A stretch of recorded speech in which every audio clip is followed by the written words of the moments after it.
Hello दोस्तों, आप सभी का स्वागत है डिजिटल दिल्ली चैनल पर। आज मैं आप सभी को सिखाने वाला हूं कि दिल्ली लक्ष्मी योजना का जो 2500 रुपये अमाउंट मिलने वाला है उसका रजिस्ट्रेशन फॉर्म आप ऑनलाइन घर बैठे किस तरीके से फिल कर सकते हैं। तो सारा प्रोसेस मैं आपको स्टेप बाय स्टेप समझाने वाला हूं। जैसे कि काफ़ी लोगों को कन्फ्यूज़न है कि डॉक्यूमेंट्स में क्या क्या लगना है। जैसे कि काफ़ी लोगों को लग रहा है कि इनकम सर्टिफिकेट मैंडेटरी है, तो इनकम सर्टिफिकेट की यहाँ पे आपको अभी नीड नहीं है। आप किस तरीके से without income certificate form fill कर सकते हैं 2500 रुपये मासिक भत्ता जो फीमेल्स के लिए मिलने वाला है। तो एज क्राइटेरिया तो आपको पता ही होगा कि एज क्राइटेरिया जो है वो यहाँ पे 18 साल से लेके 60 ईयर से कम की महिला होनी चाहिए। 18 प्लस होनी चाहिए और 60 ईयर से कम की महिला होनी चाहिए, दिल्ली की निवासी होनी चाहिए। तो वो यहाँ पे फिल कर सकते हैं। तो इसके लिए सबसे पहले आपको देखिए क्या क्या डॉक्यूमेंट रेडी करके रखने हैं। तो पहले मैं आपको डॉक्यूमेंटेशन बता देता हूँ ताकि इजी रहे। आप सारे डॉक्यूमेंट पहले से अरेंज कर लेंगे तो इजीली आप फिल कर पाएंगे। तो देखिए सबसे पहले तो योजना का नाम है दिल्ली लक्ष्मी योजना, जिसके तहत आपको 2500 रुपये अमाउंट मिलने वाला है। तो ये योजना है। इसके लिए सबसे पहले जो महिला होंगी उनका वोटर आईडी कार्ड चाहिए होगा आपको। वोटर आईडी कार्ड के साथ उनका आधार कार्ड चाहिए होगा। आधार कार्ड के बाद उनका बैंक पासबुक चाहिए होगा आपको। उसके बाद में एक उनका फ़ोटो और एक सिग्नेचर। अब देखिए जब फॉर्म फिल करेंगे आप तो यहाँ पे एक डॉक्यूमेंट आपको और देना होगा जो कि आपका रहने वाला है हस्बैंड का आधार कार्ड हो गया उनके, और हस्बैंड का वोटर आईडी कार्ड का नंबर हो गया। तो ये आपको यहाँ पे फिल करना होगा। और बाकी जो फैमिली मेम्बर्स हैं जैसे कि मान लीजिए बच्चे हैं तो बच्चों के आधार कार्ड की डिटेल आपको फिल करनी होगी, यानी कि बच्चे का डिटेल एंट्री करनी होगी मेंबर्स के अंदर और बच्चे का आधार कार्ड नंबर वहाँ पे फिल होगा। और जो डॉक्यूमेंट आपके अपलोड होंगे तो डॉक्यूमेंट में देखिए आपको ज़्यादा डॉक्यूमेंट अपलोड नहीं करने हैं। तो आपको यहाँ पे जो डॉक्यूमेंट अपलोड करने होंगे वो आपका यहाँ पे आधार कार्ड रहने वाला है और यहाँ पे आपका वोटर कार्ड रहने वाला है। वोटर कार्ड और एक देखिए एक कन्फ्यूज़न काफ़ी लोगों को ऐसा है जैसे कि 10 ईयर वाला जो प्रूफ है कि 10 साल पुराना एक रेजिडेंट डॉक्यूमेंट मांगा गया है। तो 10 साल पुराना अगर आपका वोटर आईडी कार्ड बना हुआ है तो आपको किसी और डॉक्यूमेंट को लगाने की ज़रूरत नहीं है। आप यहाँ पे 10 ईयर ओल्ड प्रूफ लगा सकते हैं। अब देखिए अगर 10 ईयर पुराना आपका नहीं है वोटर आईडी कार्ड, काफ़ी बार ऐसा होता है जैसे कि आपने प्लास्टिक वाला पीवीसी कार्ड मंगवा लिया अपना वोटर आईडी कार्ड, तो उस पर नई इशू डेट आई होगी। तो आप यहाँ पे और भी डॉक्यूमेंट हैं जो इस्तेमाल कर सकते हैं, जैसे कि आपका राशन कार्ड इस्तेमाल कर सकते हैं, ड्राइविंग लाइसेंस यूज़ कर सकते हैं। इस तरीके से आप आपका जो बिजली पानी का बिल होगा या गैस का कनेक्शन होगा वो भी यूज़ कर सकते हैं। और अगर मान लीजिए आपके पास ये आपके नाम से नहीं आते हैं तो आप यहाँ पे अपने हस्बैंड का रेजिडेंट डॉक्यूमेंट यूज़ कर सकते हैं या फिर अपने पेरेंट्स का डॉक्यूमेंट यूज़ कर सकते हैं। और देखिए फैमिली में एक ही महिला को मिलने वाला है 2500 रुपये अमाउंट जो मिलना है, तो इस बात का भी आप ध्यान रखें। और देखिए जो मैरिड और के हैं जैसे कि मान लीजिए एक मदर फादर हैं, उनके 2 बच्चे हैं और दोनों ही मैरिड हैं, तो वो अलग अलग इस तरीके से फिल कर सकते हैं। और इसके लिए अगर आप लोग अप्लाई करवाना चाहें तो हमारे थ्रू भी अप्लाई करवा सकते हैं। स्क्रीन पे व्हाट्सअप वाला नंबर आपको देखने के लिए मिल रहा होगा। व्हाट्सअप पे आपको ज़्यादा कुछ नहीं लिखना है, बस दिल्ली लक्ष्मी योजना लिख के आप मैसेज कर दीजिए, हम आपको खुद ही कॉन्टैक्ट कर लेंगे। तो इसके लिए बहुत सिंपल सी प्रक्रिया है, बहुत आसानी से घर बैठे अप्लाई किया जा सकता है।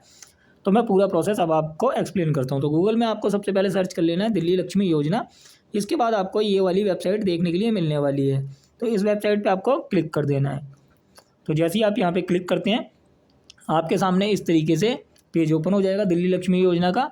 अब आपको पेज को नीचे की तरफ स्क्रॉल डाउन करना है। आप देखिए यहाँ पे अप्लाई करने वाला जो ऑप्शन है, यानी कि ये वाला जो ऑप्शन आपको देखने के लिए मिल रहा है, आपको इसे क्लिक कर देना है।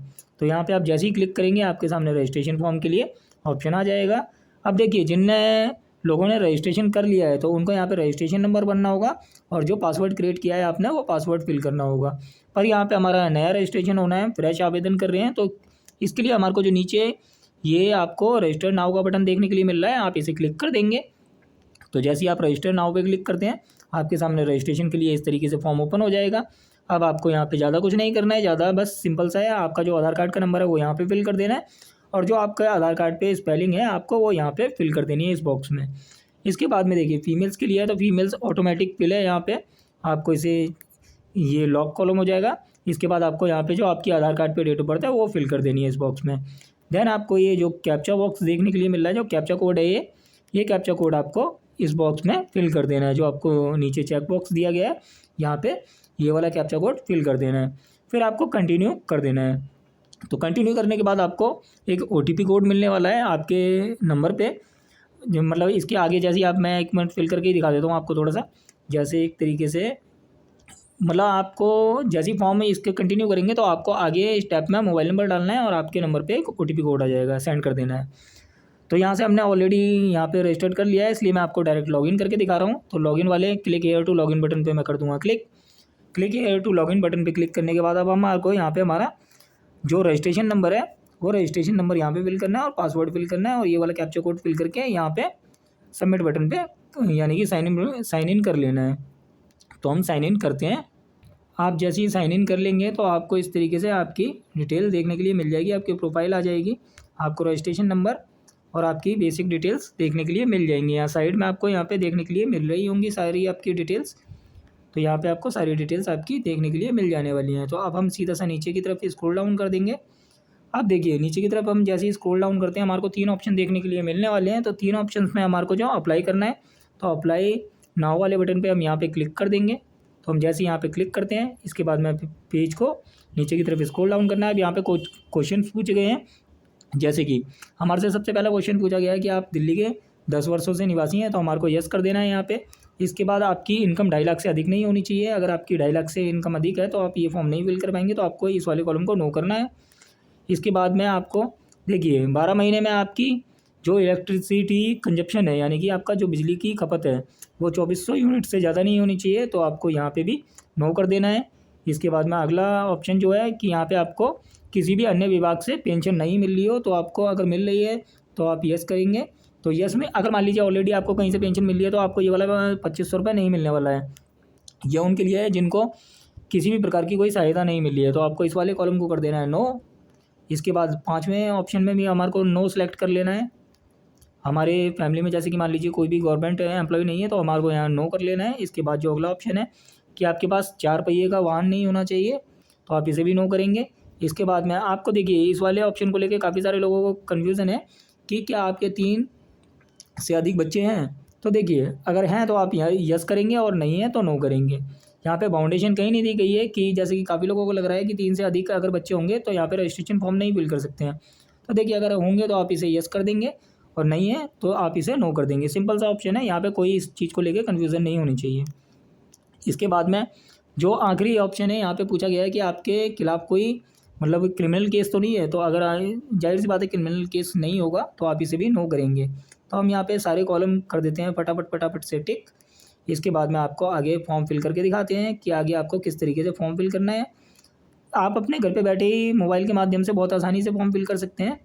अब जैसे ही आप इसे नो कर देंगे लास्ट वाले ऑप्शन को, आपको देखने के लिए मिलेगा कंटिन्यू बटन, तो आपको इस कंटिन्यू बटन पे कर देना है क्लिक। तो आप ऐसे जैसे ही कंटिन्यू बटन पे क्लिक करते हैं आपके सामने इस तरीके से डिटेल्स आपकी ओपन हो जाएंगी। अब आपको नीचे की तरफ स्क्रॉल डाउन कर लेना है। अब देखिए जो महिला होंगी तो महिला के यहाँ पे पिताजी का नाम फिल करना है, यहाँ पे उनकी माताजी का नाम फिल करना है। ये दोनों डिटेल जो महिलाएं जिनके लिए आप आवेदन कर रहे हैं 2500 रुपये के लिए, तो उनके माता पिता का नाम यहाँ पे आपको फिल कर देना है। तो समझ में आ गई होगी आपको कि यहाँ पे उनके पिताजी का नाम, यहाँ पे उनकी माताजी का नाम। उसके बाद में अगर महिला मैरिड है, जैसे कि काफ़ी मैरिड वुमेंस भी अप्लाई करेंगी, तो आपको यहाँ पे मैरिटल स्टेटस सेलेक्ट कर लेना है। तो आप देखिए यहाँ पे काफ़ी कंडीशंस हो सकती हैं, जैसे कि मैरिड हैं तो आप ये वाला ऑप्शन सेलेक्ट करेंगे, डिवोर्सी हैं तो आप ये वाला ऑप्शन सेलेक्ट करेंगे। अगर देखिए और जो विधवा महिलाएं हैं और अगर उनको पेंशन नहीं लगी है उनकी, तो देखिए वैसे तो विधवा महिला को डायरेक्टली विडो पेंशन के लिए अप्लाई कर देना चाहिए। और देखिए मैंने आपको अपनी काफ़ी सारी वीडियोस में बताया हुआ है कि सेपरेटेड वुमेंस के लिए भी पेंशन मिलती है, विडो पेंशन के लिए, डिवोर्सी पेंशन के लिए, यहाँ पे सबके लिए पेंशन का प्रावधान है दिल्ली के अंदर। तो आप इस तरीके से ही पेंशन ले सकते हैं। तो यहाँ पे हम यहाँ पे मैरिड केस है तो मैरिड सेलेक्ट करेंगे। मैरिड सेलेक्ट करने के बाद इनके जो हस्बैंड हैं उनका नाम इस वाले कॉलम में हमारे को फिल कर देना है। अब देखिए यहाँ पे हमारे को बच्चों की संख्या सेलेक्ट करनी है। तो जैसा कि अब यहाँ पे आप सेलेक्ट करेंगे तो आपको यहाँ पे बच्चों की संख्या सेलेक्ट कर लेनी है। तो यहाँ पे 3 बच्चे हैं, अगर किसी को 3 बच्चे सेलेक्ट करेगा, 2 बच्चे हैं तो 2 बच्चे सेलेक्ट करेगा। इस तरीके से आपको सेलेक्ट कर लेना है। तो यहाँ पे इनके 2 बच्चे हैं तो हम इस तरीके से 2 बच्चे यहाँ पे सेलेक्ट करने वाले हैं, या 1 बच्चा, हम जो भी इनके बच्चे रहेंगे जितने भी उस हिसाब से हमारे को सेलेक्ट कर लेना है। जितनी भी आपके पास मतलब ये मान लीजिए आपके पास उनकी डिटेल्स होनी चाहिए कि उनके अगर मान लीजिए बच्चे की एज अगर 18+ है तो यहाँ पे बच्चे का आपको वोटर आई डी कार्ड का नंबर फिल करना पड़ेगा। तो यहाँ पे आपको ये बात ध्यान रखनी है, अगर बच्चे की 18 साल से अधिक उम्र है तो आपको वोटर आई डी कार्ड का नंबर फिल करना होगा।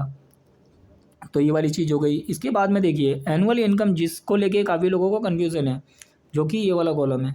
तो यहाँ पे वार्षिक आय जो आपसे पूछी गई है कि जो कि आपकी 2.5 लाख से कम होनी चाहिए। तो यहाँ पे इसके लिए बस आपको यहाँ पे इनकम फिल कर देनी है आपकी, यानी कि जो भी आपकी इनकम है वो आपको इस बॉक्स के अंदर फिल कर देनी है। एनुअल इनकम आपकी जितनी रहेगी वो आपको यहाँ पे फिल कर देनी है। उसके बाद में बस सिंपल सा है कि आपको पेज को नीचे की तरफ स्क्रॉल डाउन कर देना है और यहाँ पे जिन का आवेदन कर रहे हैं आप, उनका पहचान पत्र का जो एपिक नंबर होता है, तो एपिक नंबर यहाँ पे आपको फिल कर देना है।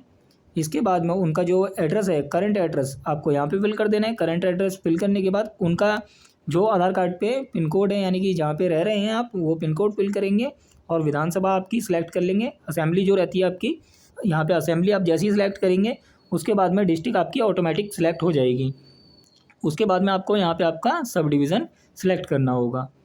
देन आपको अगर मान लीजिए आपका परमानेंट और करंट एड्रेस सेम है तो आपको इस चेक बॉक्स को टिक कर देना है, वरना फिर आप अपना यहाँ पे परमानेंट एड्रेस फिल कर सकते हैं। तो यहाँ पे मोस्टली लोगों का सेम ही होता है, तो हम इस चेक बॉक्स को टिक करेंगे।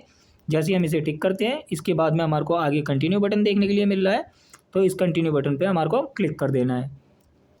देखिए जैसे ही हमने वहाँ पे कंटिन्यू बटन पे क्लिक किया, इसके बाद हमारे को जो नेक्स्ट पेज देखने के लिए मिला, यहाँ पे मिला हमारे को ऐड ऑल फैमिली मेम्बर्स। अब हमारे को यहाँ पे सारे फैमिली मेम्बर्स की डिटेल फिल करनी है। तो सबसे पहले यहाँ पे जैसे कि फुल नेम पूछा गया है, तो यहाँ पे हम हस्बैंड की एंट्री करेंगे, हस्बैंड का नाम फिल करेंगे, उनका रिलेशन मेंशन करेंगे। उसके बाद हमारे को डेट ऑफ बर्थ इस वाले कॉलम में फिल कर देनी है। उसके बाद जैसे ही हम डेट ऑफ बर्थ फिल करेंगे तो आपको ये बात ध्यान रखनी है, जो भी पर्सन 18+ होगा उनका आपको यहाँ पे वोटर ID कार्ड का नंबर फिल करना होगा। तो जैसे मान लीजिए बच्चों की अगर एज आपके 18 साल से ऊपर हो गई है तो उनका आपको वोटर ID कार्ड का नंबर इस वाले बॉक्स में फिल करना है। उसके बाद में आपको जेंडर सेलेक्ट कर देना है और आधार कार्ड का नंबर फिल कर देना है। तो देखिए जैसे ही आप यहाँ पे जेंडर सेलेक्ट कर देंगे उसके बाद में यहाँ पे इस वाले कॉलम में आधार कार्ड का नंबर फिल कर देंगे, यहाँ पे उनका मोबाइल नंबर फिल कर देंगे। आधार ID वाला और आभा ID वाला ऑप्शन आप यहाँ पे स्किप कर सकते हैं और आपको नीचे की तरफ चल के सीधा ऐड मेंबर कर। अब आपको यहाँ पे जो ये ऐड मेंबर वाला ऑप्शन देखने के लिए मिल रहा है, आप इसे क्लिक कर देंगे। तो जैसे ही आप क्लिक करते हैं आपके स्क्रीन पे इस तरीके से एक पॉपअप आएगा, यहाँ पे आपको देखने के लिए मिल रहा होगा कि लिखा आ रहा है the family member has been added successfully. अब आपको यहाँ पे ओके बटन पे क्लिक कर देना है। तो आप जैसे इसे ओके बटन पे क्लिक करते हैं आपको दोबारा से सेकंड मेंबर की एंट्री करनी होगी, यानी कि मान लीजिए हस्बैंड की एंट्री हो गई। अब आपको यहाँ पे बच्चों की एंट्री करनी है। तो बच्चों के आपके जिनके 18 साल से ज़्यादा की एज होगी उनके वोटर ID कार्ड के नंबर फिल करने होंगे, और अगर बच्चों की एज 18 साल से कम है तो उनका सिर्फ आप यहाँ पे आधार कार्ड नंबर से एंट्री कर देंगे। तो यहाँ पे हमारे पास जो बच्चे की एंट्री है तो इनकी एज कम है अभी, तो यहाँ पे इनका ज़्यादा कुछ नहीं है। अब मैं आपको सिंपल समझा देता हूँ। बच्चे का यहाँ पे हमारे को नाम फिल कर देना है।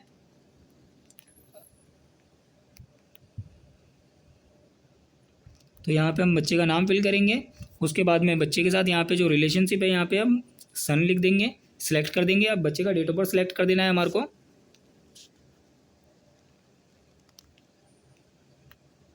देखिए हमने बच्चे की भी एंट्री कर दिया, बच्चे का नाम, बच्चे का यहाँ पे रिलेशनशिप स्टेटस सेलेक्ट कर दिया, बच्चे का डेट ऑफ बर्थ सेलेक्ट कर दिया, जेंडर सेलेक्ट कर दिया। उसके बाद बच्चे का आधार कार्ड नंबर फिल कर दिया और बच्चे का जो मोबाइल नंबर रहेगा, मोबाइल नंबर आप वही सेम ही यूज़ कर सकते हैं। अब नीचे की तरफ चल के ऐड मेंबर कर देंगे। अब हमारे को जो यहाँ पे डिटेल देखने के लिए मिल रही है, तो हमारे को कुछ नहीं करना है, ऐड मेंबर वाले कॉलम पे क्लिक कर देना है। ऐड मेंबर पे हम जैसे ही क्लिक करेंगे यहाँ पे ऐड मेंबर सक्सेसफुली हो गया है। तो देखिए जैसे ही आप सारे मेंबर ऐड कर देंगे तो आपको इस तरीके से नीचे की तरफ देखेंगे तो आपको पूरा एंट्री देखने के लिए मिल जाएगी। तो यहाँ पे मैंने जिस तरीके से तीनों की एंट्री करी है तो आप देख सकते हैं, जैसे कि हस्बैंड का नाम आ गया, दोनों बच्चों की डिटेल से एंट्री हो गई। अब ये हमारे को जो चेक बॉक्स देखने के लिए मिल रहा है हम इसे टिक करेंगे। टिक करने के बाद कंटिन्यू कर देंगे। हमने टिक किया, टिक करने के बाद अब हमारे को ये कंटिन्यू वाला बटन है इसे क्लिक कर देना है।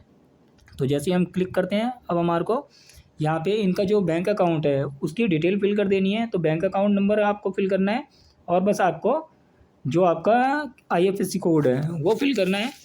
तो यहाँ पे बैंक अकाउंट नंबर फिल कर देते हैं हम। तो देखिए यहाँ पे जैसे ही आप IFSC कोड फिल करेंगे आपके सामने ऑटोमेटिक बैंक का नाम और बैंक की जो ब्रांच होगी उसका एड्रेस आ जाएगा। तो आपको बस नीचे की तरफ बाकी ऑप्शन सेलेक्ट करने होंगे, वो भी आपको मैं समझा देता हूँ किस तरीके से सिलेक्ट करने हैं। अब यहाँ पे फ़िलहाल तो हम अकाउंट नंबर फिल करके IFSC कोड फिल करते हैं।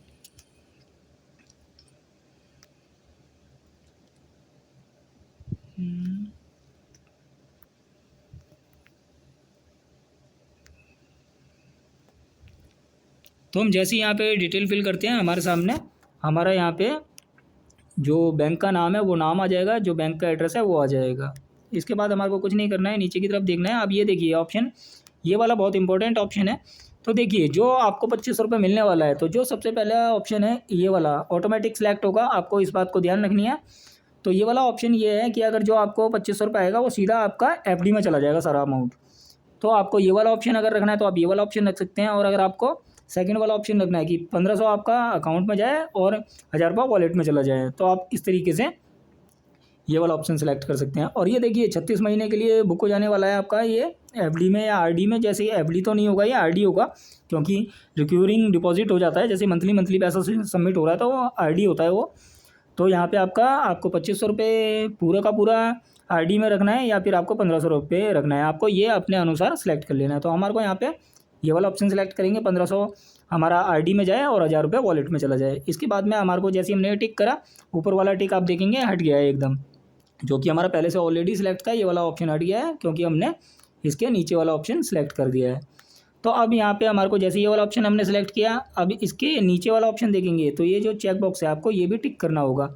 अब हम इसे टिक कर देते हैं। टिक करने के बाद हम नीचे देखेंगे तो हमारे को यहाँ पे एक चेक बॉक्स और देखने के लिए मिलने वाला है, ये वाला। इसे टिक करेंगे तो कंटिन्यू का ऑप्शन आ जाएगा। तो जैसे हमने इसे टिक करा, कंटिन्यू का ऑप्शन आ गया है, तो आपको इस कंटिन्यू बटन पर कर देना है क्लिक।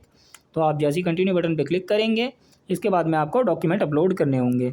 तो देखिए अब डॉक्यूमेंट में आपको क्या क्या अपलोड करना है मैं समझा देता हूँ। डॉक्यूमेंट में सबसे पहले आपको आपका यहाँ पे आधार कार्ड अपलोड कर देना है। इसका साइज़ 500 KB तक आप अपलोड कर सकते हैं, इसमें कहीं मेंशन भी कर रखा होगा, देखिए यहाँ लिखा भी हुआ है कि 500 KB तक आप अपना यहाँ पे डॉक्यूमेंट अपलोड कर सकते हैं, जिसका फॉर्मेट JPG हो या और PDF में हो। तो इस तरीके से आप 500 KB के साइज़ में अपलोड कर सकते हैं। तो सबसे पहला जो आपका डॉक्यूमेंट अपलोड होने वाला है वो होने वाला है आपका आधार कार्ड। तो आपको यहाँ पे अपलोड वाले ऑप्शन पे क्लिक करना है और आपका जहाँ पे भी आपका आधार कार्ड रखा होगा, आपको यहाँ पे आप देखिए काफ़ी सारे ऑप्शन आते हैं। तो फिलहाल के लिए हमारे को आधार कार्ड अपलोड करना है, तो आधार कार्ड, उसके बाद चूज़ फाइल करना है और चूज़ फाइल करके जहाँ पे हमारा डॉक्यूमेंट रखा हुआ है वहाँ से हमारे को डॉक्यूमेंट उठा के अपलोड कर देना है। तो हम यहाँ पे देखेंगे कि हमारा आधार कार्ड कहाँ पे रखा हुआ है, तो हम आधार कार्ड सेलेक्ट कर देंगे। उसके बाद जैसे ही हम सेलेक्ट करते हैं आधार कार्ड, तो हमारे को आधार कार्ड अपलोड के लिए नीचे पूछेगा सबमिट के लिए, तो हमारे को बस सबमिट बटन पे क्लिक कर देना है। नीचे सेव वाले ऑप्शन पे जैसे ही क्लिक करेंगे हमारा डॉक्यूमेंट यहाँ पे सक्सेसफुली अपलोड हो गया है। तो इसी सिंपल से तरीके से आपको डॉक्यूमेंट आपके अपलोड करने हैं। तो पहला आपका आधार कार्ड अपलोड हो गया। अब देखिए सेकंड आपका दिल्ली का वोटर ID कार्ड होना चाहिए जैसा कि लिखा हुआ है, तो आपको अगले कॉलम में यहाँ पे आपका वोटर ID कार्ड अपलोड करना है। उसके बाद देखिए ये वाला कॉलम बहुत इंपॉर्टेंट कॉलम है, 3rd नंबर का जो है, इसे आप ध्यान से देख लीजिए। तो देखिए यहाँ पे 10 साल का एक आपको निवास प्रमाण पत्र देना होगा, जिससे कि प्रमाणित होता हो कि आप दिल्ली में 10 साल से रह रहे हैं। तो जैसे ही आप यहाँ पे अपलोड बटन पे क्लिक करेंगे, तो अपलोड बटन पे क्लिक करने के बाद यहाँ पे आपको काफ़ी सारे ऑप्शंस देखने के लिए मिलने वाले हैं। तो देखिए आप यहाँ पे क्या क्या डॉक्यूमेंट दे सकते हैं। तो आपका अगर वोटर ID कार्ड 10 साल पुराना है तो आप इस वाले ऑप्शन को टिक कर देंगे। अगर आपके पास ड्राइविंग लाइसेंस है तो आप इस वाले ऑप्शन को टिक कर देंगे। और अगर आपके पास राशन कार्ड है तो आप यहाँ पे राशन कार्ड के सामने वाला ऑप्शन जो है, ये जो रेडियो बटन बना हुआ है, इसे टिक कर देंगे। और देखिए अगर आपके पास ये तीनों डॉक्यूमेंट नहीं है तो भी टेंशन की कोई बात नहीं है। आप यहाँ पे अपना जो इलेक्ट्रिसिटी बिल है यानी कि BSES का जो बिल है यमुना पावर लिमिटेड का, वो लगा सकते हैं। अगर आप राजधानी क्षेत्र में रहते हैं तो वो लगा सकते हैं, टाटा पावर क्षेत्र में रहते हैं तो आप वो लगा सकते हैं। और अगर आपके पास पानी का बिल है तो आप पानी का बिल लगा सकते हैं। और दोनों चीज़ नहीं है तो आपके पास अगर गैस अगर आपके नाम से आती है तो गैस का जो पासबुक होता है वो भी लगा सकते हैं। और अगर आपके पास ये भी नहीं है तो देखिए ये भी चीज़ ना होने के बाद आपको एक रसीद यानी कि रिसिप्ट लगा सकते हैं। जैसे कि मान लीजिए कोई ऑफिशियल रिसिप्ट जिससे प्रमाणित होता हो कि आप दिल्ली में 10 साल से रह रहे हैं, गवर्नमेंट रिसिप्ट होनी चाहिए, तो आप उसका भी यूज़ कर सकते हैं। तो हमारे पास यहाँ पे हमारा already voter ID card Delhi का ही है, तो हम यहाँ पे ये सिलेक्ट करेंगे, चूज़ फाइल करेंगे। चूज़ फाइल करने के बाद जहाँ पे हमारा डॉक्यूमेंट रखा होगा वहाँ से डॉक्यूमेंट उठा के सीधा अपलोड कर देंगे। तो यहाँ पे हमारे को डॉक्यूमेंट के लिए सिलेक्ट कर लेना है और बस सेव वाले बटन पे क्लिक कर देना है। तो हमारा डॉक्यूमेंट सक्सेसफुली अपलोड हो गया है। इसके बाद हमारा ये भी डॉक्यूमेंट अपलोड हो गया है। तो अब हमारे को देखना है कि हमारा जो वोटर कार्ड है, यहाँ पे हमारे को हमारा वोटर कार्ड अपलोड कर देना है। जैसे कि हमने वोटर ID कार्ड अपलोड नहीं किया था, तो मैं दोबारा आपको एक बार करके दिखा दे रहा हूँ अपलोड। आपको बस सेव बटन पे क्लिक करना है, चूज़ फाइल करके सक्सेसफुली डॉक्यूमेंट आपके अपलोड होते चले जाएंगे। इसके बाद में आपको आपका एज का डॉक्यूमेंट देना है। तो एज के लिए देखिए, एज प्रूफ में आप काफ़ी सारे डॉक्यूमेंट दे सकते हैं। इस कॉलम को भी आप ध्यान से देख लीजिए। तो यहाँ पे आपका जो एज प्रूफ रहने वाला है, इसमें आप अपलोड बटन पे क्लिक करेंगे। जैसे मान लीजिए, वैसे तो आधार कार्ड मोस्टली है ही सबके पास। आधार कार्ड अगर आपके पास नहीं है तो आप ये सारे डॉक्यूमेंट में से कोई भी डॉक्यूमेंट एज के लिए लगा सकते हैं। तो आपका यहाँ पे बर्थ सर्टिफिकेट लगा सकते हैं, दिल्ली का वोटर ID कार्ड लगा सकते हैं जिसमें डेट ऑफ बर्थ पूरी हो, या ड्राइविंग लाइसेंस लगा सकते हैं, 10वीं की मार्कशीट लगा सकते हैं, पैन कार्ड लगा सकते हैं, या SLC यानी कि स्कूल लिविंग सर्टिफिकेट लगा सकते हैं। तो हमारे पास यहाँ पे आधार कार्ड है, तो हम आधार कार्ड यहाँ पे अपलोड कर देने वाले हैं। सिंपल सी प्रक्रिया है। आधार कार्ड हमारे को बहुत इजीली सबके पास अवेलेबल होता है, तो आधार कार्ड हम यहाँ पे सेव कर देंगे। तो जैसे ही सेव करेंगे, सक्सेसफुली हमारा डॉक्यूमेंट अपलोड हो जाएगा। इसके आगे का प्रोसेस मैं आपको अभी समझा देता हूँ कि किस तरीके से आपको आगे, ये देखिए हमारे ये डॉक्यूमेंट तो सारे अपलोड हो गए हैं। अब हमारा रह जाता है फ़ोटो और सिग्नेचर। तो हमारे को फ़ोटो सिग्नेचर जो अपलोड करना है, तो ये वाला कॉलम हमारे 1-2 कॉलम अलग से दे रखे हैं। तो यहाँ पे हमारे को अपलोड फाइल पे फ़ोटो अपलोड कर देना है। यहाँ पे सिलेक्ट करेंगे फोटोग्राफ, इसके बाद चूज़ फाइल करेंगे। हमारा जहाँ पे फ़ोटो रखा है वहाँ से फ़ोटो डन करेंगे और नीचे की तरफ चल के सेव कर देंगे। तो हमारा फ़ोटो भी सक्सेसफुली अपलोड हो जाएगा। काफ़ी बार ऐसा होता है, जैसे मान लीजिए आपने क्लिक किया, आपके फ़ोटो का साइज़ अगर प्रॉपर नहीं है तो अपलोड नहीं होगा। तो आपको ये बात ध्यान रखनी है। तो हमारे यहाँ पे पहले से ही हमने डॉक्यूमेंट के साइज़ बना लिए थे, तो इसलिए हमारे सारे डॉक्यूमेंट्स अपलोड सही तरीके से हो रहे हैं। अब यहाँ पे हम चूज़ फाइल करेंगे, इनका सिग्नेचर अपलोड कर देंगे। हम जैसे ही सिग्नेचर अपलोड करते हैं, बस सेव पे क्लिक करेंगे और हमारा यहाँ पे डॉक्यूमेंट अपलोड हो जाएगा सक्सेसफुली। हमारा ये भी अपलोड हो गया है। अब हमारे को ज़्यादा कुछ नहीं करना है, बस नीचे की तरफ चलेंगे और नीचे की तरफ चलने के बाद जो आपको कंटिन्यू बटन देखने के लिए मिल रहा है, जैसे कि आपको कंटिन्यू बटन काफ़ी टाइम से देखने के लिए मिल रहा है कि ये स्टेप में बनाया गया फॉर्म है, कंटिन्यू बटन पे क्लिक कर देना है। अब यहाँ पे कंटिन्यू बटन पे क्लिक करना है। अब आपको जो मेन डॉक्यूमेंट है, एक बार तो आप यहाँ पे पूरे फॉर्म का प्रीव्यू कर लें कि आपने सारी डिटेल सही भरी है नहीं भरी हैं। अब इसके आगे आपको यहाँ पे रिस्पॉन्सिबिलिटीज़ टिक करनी है। तो रिस्पॉन्सिबिलिटीज़ टिक करने के बाद आप जैसे ही सबमिट करेंगे, फिर आपको जो रिकमेंडेशन लेटर है वो किस तरीके से निकालना है वो मैं आपको अभी आगे समझाता हूँ। तो देखिए, अब हमारे को जो ये रिस्पॉन्सिबिलिटीज़ हैं सारी टिक कर देनी है। तो आप इन्हें पढ़ भी सकते हैं, हालांकि मैंने ऑलरेडी पढ़ी हुई हैं इसलिए मैं दोबारा से रिपीट नहीं कर रहा हूँ। बस ये सारी रिस्पॉन्सिबिलिटीज़ हम टिक करेंगे। जैसे टिक करते हैं, इसके बाद हमारे को यहाँ पे जो एंडोर्समेंट का लेटर है उसके लिए ऑप्शन देखने के लिए मिल जाने वाला है, कंटिन्यू टू। जो आपका MLA MP वाला लेटर निकलना है आपके, इसके बाद निकलने वाला है। तो आप यहाँ पे कंटिन्यू बटन पे क्लिक करेंगे, इस तरीके से पॉपअप ओपन होगा। आपको येस वाले ऑप्शन पे सबमिट करना चाहते हैं आप फॉर्म, इस वाले ऑप्शन पे क्लिक कर देना है। तो हम जैसे इस पर क्लिक करते हैं, हमारा फॉर्म यहाँ पे सक्सेसफुली सबमिट हो जाएगा। अब देखिए, हमारा जो MP MLA वाला जो लेटर है वो हमारे को इस तरीके से निकालने के लिए मिलने वाला है। तो हमारे को ये वाला लाइन ऑप्शन देखने के लिए मिलने वाला है। अब हमारे को जो डाउनलोड करना है हमारा लेटर, वो डाउनलोड बटन ये है। तो हम यहाँ पे क्लिक करेंगे और हमारा लेटर हो जाएगा सक्सेसफुली डाउनलोड। तो जैसे ही हमारा लेटर सक्सेसफुली डाउनलोड हो जाता है, इसके बाद में हमारे को ज़्यादा कुछ नहीं करना है। बस हमारे को इतना सा काम करना है कि जो हमारे ऑफिस जो हमारे एरिया के MLA होंगे वहाँ से जाके इसे अटैच करा लेना, अपना एक सिग्नेचर कर देना है। इसके बाद में जब आपके पास अटैच्ड होकर लेटर मिल जाए आपको, तो आप लॉगिन करेंगे। लॉगिन करने के बाद में आपको ये वाले ऑप्शन के अंदर, ये वाला जो ऑप्शन है इसके अंदर आपको आपका वो लेटर अपलोड करना है। यहाँ पे आपको चूज़ फाइल करनी है। चूज़ फाइल करके आपको यहाँ पे अटैच कर देना है लेटर आपका। तो बस अपलोड कर देंगे, आपकी जो एक्नॉलेजमेंट स्लिप होगी वो जनरेट हो जाएगी। उसके बाद आप किस तरीके से प्रिंट निकाल सकते हैं वो आप बहुत इजीली समझ सकते हैं। जैसे आप अपलोड करेंगे, कंटिन्यू बटन आ जाएगा, आप जैसे ही क्लिक करेंगे आपकी रिसिप्ट जनरेट हो जाएगी। तो बहुत सिंपल से प्रक्रिया है। आप देखिए, SC ST OBC certificate, birth certificate, death certificate, pension इत्यादि के लिए फॉर्म, जैसे कि विडो पेंशन होती है, ओल्ड एज पेंशन होती है, हैंडीकैप पेंशन होती है, बर्थ सर्टिफिकेट आना है, उसके एडमिशन, जो ड्राइविंग लाइसेंस रहते हैं, व्हीकल ट्रांसफर रहता है, लर्निंग लाइसेंस होते हैं, इस तरीके के डॉक्यूमेंट्स के लिए आप हमारे से कांटेक्ट कर सकते हैं। दिल्ली की काफ़ी सारी डिवीजन से हमारे पास वर्क आता रहता है, तो हमारे को